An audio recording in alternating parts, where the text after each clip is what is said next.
How's it going, Raptors Nation? Happy Monday. Luca here, back with another video. Hope you're all doing well and hope you guys had yourselves a great weekend. Raptors basketball. I mean, we're like under 3 weeks away from seeing Raptors basketball finally, the preseason nearing a return, the NBA season nearing a return. So I'm super excited about the content we're going to have in store for all of you on this channel. We're going to do a lot of game recaps this season, any news that breaks. Everything Raptors will be dedicated here. So subscribe to the channel for all things Raptors as we gear up for this upcoming season. So I wanted to do a quick video today just talking about the Raptors bench and why I'm pretty optimistic when it comes to it. Right now, the Raptors second unit looks promising. When you look at the Raptors bench, of course, the biggest question is who's going to be that fifth and then ultimately sixth man.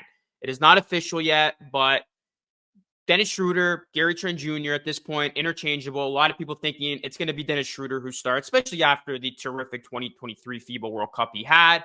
And Gary Trent Jr. will be that sixth man. So we're going to go with that notion here. We're going to say that Gary Trent Jr. is the sixth man. So then you look at a Raptors bench unit outside of the five. We're going to be Jakob Poeltl, Pascal Siakam, OG Anunoby, Scotty Barnes, and then, like I said, in this scenario, Dennis Schroeder gets the starting job. The bench is going to consist of Gary Trent Jr. being that sixth man. Then you're going to have Grady Dick. I think he's going to be the next man up when it comes to that second unit rotation. Precious Achiuwa, and then Chris Boucher. And then rounding out the 10-man rotation, I can see Jalen McDaniels filling a lot of those minutes. So those are the main bench guys I see the Raptors rolling out. Now, I don't think Rajakovic is going to go 11 deep. So these are going to be the five guys that he consistently utilizes. But then we could also see combinations of Otto Porter Jr., who's going to be back, hopefully healthy, Christian Koloko, Malachi Flynn. Is he going to get any real big opportunities this season? Because I think this is it for Malachi Flynn. I think he will get a little bit of playing time, but I mean, this is it for him. If Malachi Flynn doesn't really show any sort of progression with his game, this might be the last chance for Malachi. And then Garrett Temple, Thaddeus Young, these are guys that are probably not going to receive a whole ton of playing time. So I put, Flynn, Temple, and Young kind of in that outside guys looking in. Otto Porter Jr., Koloko might be utilized here in bursts, but I think the main guys from off the bench, like I said, Gary Trent Jr., if he's indeed the sixth man, he's going to be the main guy.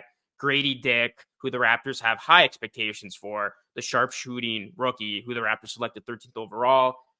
Precious Achiuwa, Chris Boucher, and Jalen McDaniels. And of course, with the second unit, you would think if Schroeder is the starting point guard, Scotty Barnes is going to have a lot of those primary ball handling responsibilities. But when you look at the second unit in particular, I think it has a chance to be very good. I think Gary Trent Jr. is going to be motivated if he does come from off the bench to really inject life into this offense. Of course, Gary Trent Jr., he opted in. I think we can see Gary Trent Jr.'s best season yet under new head coach Darko Rajakovic. A lot of expectations are going to be placed on Gary for him to have a consistent body of work. Grady Dick, I'm looking forward to. This is a guy who's going to help the Raptors, hopefully, from outside. And obviously, that is why the Raptors brought him in. He addresses needs for this Raptors team, shooting the basketball, particularly with his three ball. He was very good over at Kansas, shooting the ball. So I hope Grady Dick can translate seamlessly to the NBA level and cash in some threes, because we saw last season this Raptors team desperately needed their shooting to improve, and they're shooting from three-point line. And then Precious Achiuwa, I think it's going to be a good season for him.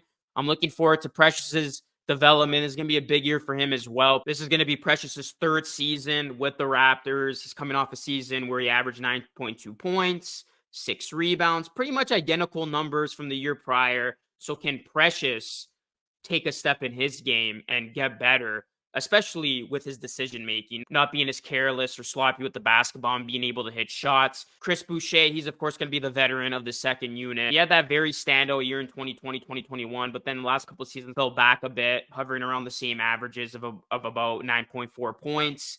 And Chris Boucher, for him, it's going to come down to consistency. He really struggled to hit the three ball in 2021, 2022. And even last season, he only shot at 32.8%. That 2020, 2021 season, Chris Boucher had his best season of his Raptors tenure, he shot it from 38.3% from deep, that he averaged 13.6 points, which is a career high, and he shot it over 50% from the floor. So can that be the Chris Boucher that the Raptors get for this season? Then Jalen McDaniels is an interesting piece here. I think he was one of the most underrated signings. He was cut from the playoff rotation for Philadelphia. This is a guy who can come in and do a lot of good things for the Raptors, especially defensively. So expect him to get ample opportunities here. Some other guys who could get some minutes down the line in this rotation, Christian Koloko, he's been looking good in his summer workouts. I'm excited to see how he progresses. Obviously, I'm going to temper my expectations. I still think it's going to be a slow moving process for him. And Otto Porter Jr., I really hope he just can stay healthy. He can be a 3-and-D man. And I mean, it's been a while since he's been an impactful role player for a team. You got to go back to the Warriors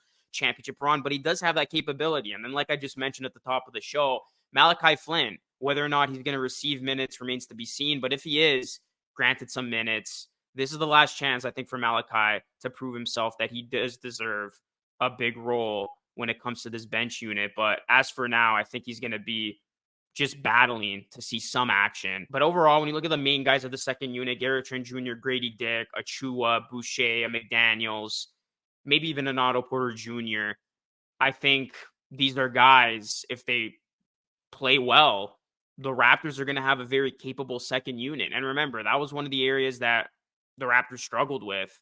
And I feel like it's been a theme for the last couple of seasons for the Raptors. The starters playing long, grueling minutes, really wearing themselves down as the season progresses. You have to go back to a couple of years now where the Raptors had a very capable bench that alleviates some of that pressure off the starters. And we know when the Raptors second unit plays well, all things open up. And that's usually when the Raptors do have good seasons, is when their bench chips in. So I do like overall this bench unit. I think the Raptors bench looks promising, and I do think the second unit will definitely be much more improved from a season ago when guys didn't really have a defined role and you were guessing, who's Nick Nurse going to play now and who's not going to see minutes now for the next 2 weeks or so. I think we're going to see a more consistent theme under Darko Rajakovic of who gets rotation minutes. Yeah, look for some of these guys to really stand out and impress and make the most out of their opportunities from off the bench. So we'll see how this bench looks for the Raptors this season. It's going to be a pivotal part of their success, in my opinion. But that is it for today's video. Thank you so much for watching. This is Lucas signing off. Be sure to hit a like and subscribe on your way out. And until next time, stay safe.